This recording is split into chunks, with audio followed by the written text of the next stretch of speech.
Pagi itu, Faris terbangun bahkan sebelum azan subuh berkumandang. Udara Banda Aceh yang masih dingin terasa begitu sunyi, seolah sengaja disiapkan untuk orang-orang yang ingin jujur pada diri mereka sendiri. Ia duduk lama di tepi ranjang, bukan karena masih mengantuk, melainkan karena sedang menimbang sesuatu yang sangat penting, sesuatu yang tidak bisa lagi ia tunda.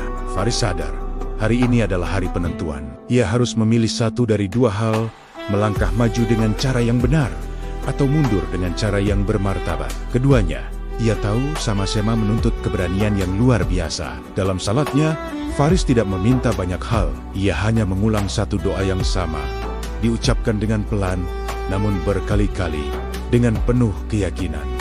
Ya Allah, jangan biarkan aku membawa namamu dalam sebuah langkah yang setengah-setengah. Ketika salam diucapkan, hatinya terasa jauh lebih tenang. Bukan karena jawabannya sudah menjadi jelas, tetapi karena ia akhirnya tahu apa yang harus ia lakukan selanjutnya. Keputusan itu telah mantap di dalam hatinya, memberinya kekuatan untuk menghadapi hari. Di sisi lain, Safira mengetahui kabar tentang Faris bukan dari mulutnya langsung. Seorang rekan kerja menyebutnya sambil lalu, tanpa maksud apa-apa, seolah itu hanya obrolan ringan biasa. Katanya Faris kemarin kedatangan tamu keluarga perempuan. Safira hanya mengangguk mendengar itu. Senyumnya tetap ada, tapi tampak lebih tipis dari biasanya. Ia tidak bertanya lebih jauh. Ia tidak mencoba mencari penjelasan. Karena sejak awal, ia sudah berjanji pada dirinya sendiri, tidak akan pernah mengikatkan hati pada sesuatu yang belum Allah ikatkan untuknya. Namun sore itu, Safira duduk lebih lama di ruang kelas yang sudah kosong. Murid-muridnya sudah pulang. Ia menatap papan tulis yang masih menyisakan coretan huruf-huruf hijayah, lalu menundukkan pandangannya. Ya Allah, doanya lirih. Jika memang dia bukan untukku, cukupkanlah aku dengan ridhamu. Dan jika dia adalah sebuah ujian yang harus kulepaskan, kuatkan aku untuk melaluinya, tanpa membuat hatiku menjadi pahit. Ia menutup musyafnya dengan pelan. Tidak ada air mata yang jatuh, tapi dadanya terasa penuh oleh sesuatu yang tidak bisa ia namai, selain sebagai sebuah bentuk keikhlasan yang sedang ia latih dengan sabar. Sore menjelang maghrib, Umi memanggil Faris ke ruang tengah. Suasana terasa lebih serius dari biasanya. "Kamu yakin dengan keputusanmu, Nak?" tanya Umi, menatap anak lelakinya dengan tatapan seorang ibu yang ingin melindungi, tapi juga sadar bahwa ia harus melepas putranya untuk tumbuh dewasa. Faris mengangguk dengan mantap. "Insya Allah, Umi, aku tidak ingin datang ke sana membawa keraguan sedikit pun."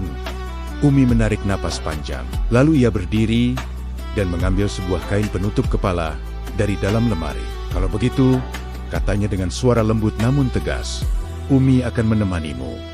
Kalimat sederhana itu membuat dada Faris terasa hangat seketika. Ia tahu, restu seorang ibu bukan hanya sekadar izin, melainkan sebuah doa yang berjalan, yang akan selalu menyertai langkah-langkahnya. Kehadiran Uminya memberinya kekuatan yang berlipat ganda. Mereka tiba di rumah Teungku Razi ketika langit mulai gelap. Lampu-lampu kecil di teras menyala temaram, menciptakan suasana yang teduh dan menenangkan. Teungku Razi menyambut mereka dengan senyum hangat. Senyum yang seolah sudah mengetahui maksud kedatangan mereka malam itu. "Kamu datang tidak sendiri, Faris," kata Teungku Razi, sambil menatap Umi dengan penuh hormat. "Karena urusan ini tidak boleh dijalani sendiri," jawab Umi dengan tenang dan bijaksana. Mereka pun dipersilakan duduk. Tidak butuh waktu lama. Setelah basa-basi sejenak, Faris menyampaikan maksud kedatangannya dengan suara yang ia jaga, agar tidak tergelincir oleh emosi yang berkecamuk di dalam dadanya.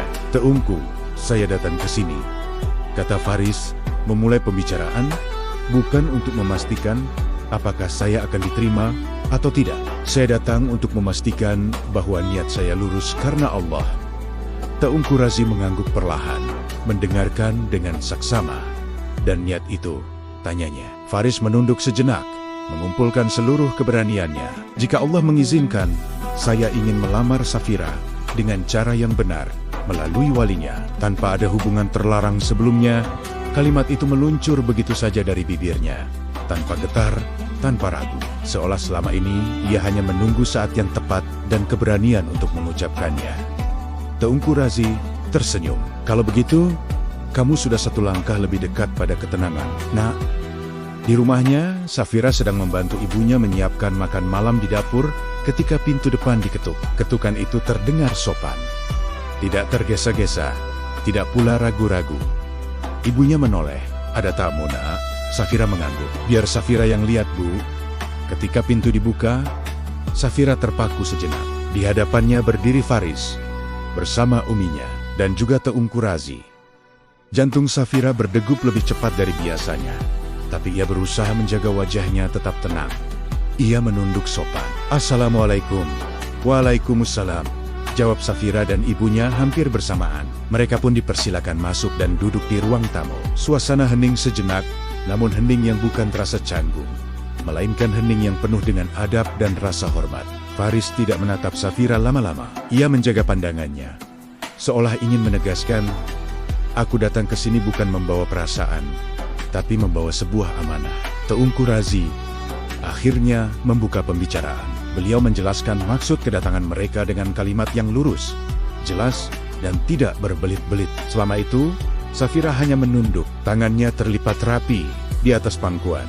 Di dalam dadanya, ada gelombang perasaan yang bergerak pelan. Sebuah campuran antara kaget, sedikit takut, dan harapan yang tidak berani ia beri nama. Ketika Teungku Razi selesai berbicara, ruangan kembali hening. Ayah Safira, yang sejak tadi hanya diam mendengarkan, akhirnya angkat bicara. Kami tidak ingin menjawab tergesa-gesa, katanya dengan suara yang tenang dan berwibawa. Karena pernikahan bukanlah perkara perasaan semata. Faris mengangguk hormat. Kami sangat paham, Ayah. Ayah Safira menatap Faris lama, seolah sedang menilai kesungguhan pemuda di hadapannya. Lalu ia berkata, tapi kami menghargai satu hal dari kamu. Kamu datang dengan wali, bukan datang dengan janji-janji kosong. Safira menutup mata sejenak saat mendengar kalimat ayahnya. Kalimat itu terasa seperti jawaban awal. Meski belum ada kata iya ataupun tidak, tapi sudah cukup untuk membuat dadanya yang tadi terasa sesak menjadi jauh lebih ringan dan lapang. Malam itu, setelah para tamu pulang, Safira duduk seorang diri di kamarnya. Ia menatap sajadahnya yang terhampar lama sekali. Tidak ada euforia, tidak ada kegembiraan yang meledak-ledak. Yang ada hanyalah sebuah ketenangan yang pelan-pelan tumbuh dan menyelimuti hatinya. Ya Allah, doanya dalam hati. Jika ini adalah awal dari sebuah amanah yang besar, kuatkanlah aku untuk menjalaninya dengan baik. Dan jika ini hanyalah sebuah persinggahan, ajari aku untuk tetap bersih dalam mengikhlaskannya.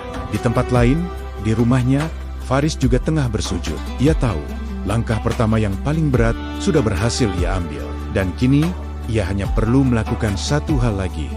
Bersabar menunggu jawaban dari Allah yang akan disampaikan melalui manusia.